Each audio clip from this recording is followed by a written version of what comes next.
ஏன்னா பிள்ளைகள்கிட்ட நம்ம பேசும்போது நல்ல வார்த்தைகளை, நேர்மறையான வார்த்தைகளை பேச வேண்டும். 2 அம்மா ரோட்ல பிள்ளைங்களை கூட்டு போனாங்க. தெருவில் ஒரு துப்புரவு தொழிலாளி தெருவை கூட்டிக்கிட்டு இருந்தார். ஒரு அம்மா சொல்றாங்க மகன்கிட்ட, நீ ஒழுங்கா படிக்கலன்னு இந்த மாதிரி தான் வேலைக்கு போவ அப்படின்னாங்க. அந்த அம்மா சொன்னாங்க, நீ நல்லா படிச்சு நல்ல உத்தியோகத்துக்கு வந்தேன்னா இவங்களுடைய வாழ்க்கையிலே ஒரு விடியலை உன்னால் ஏற்படுத்த முடியும் என்று சொன்னார்கள்.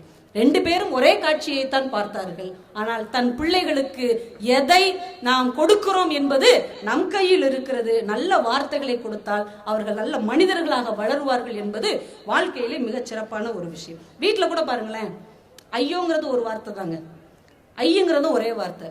ஐ அப்பா வந்துட்டார் அப்படிங்கிறதுக்கும் ஐயோ அப்பா வந்துட்டாருங்கிறதுக்கும் வித்தியாசம் இருக்கு.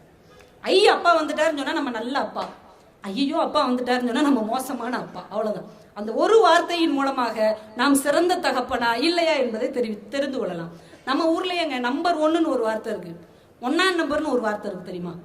பார்க்கறதுக்கு ஒரே மாதிரி தான் இருக்கும், ஆனா 2க்கும் வித்தியாசம் இருக்கு. இந்த அவர் தான் நம்பர் 1, விளையாட்டுல நம்பர் 1, படிப்புல நம்பர் 1, இலக்கியத்துல நம்பர் 1.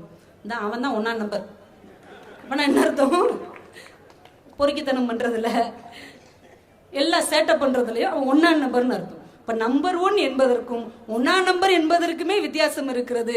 நாம் 1ஆம் நம்பராக இருக்க போகிறோமா, நம்பர் 1ஆக இருக்க போகிறோமா என்பதும் நம்முடைய கைகளில் தான் இருக்கிறது. அந்த வார்த்தை தான் நம்முடைய வாழ்க்கையை பிரித்து காட்டுகிறது.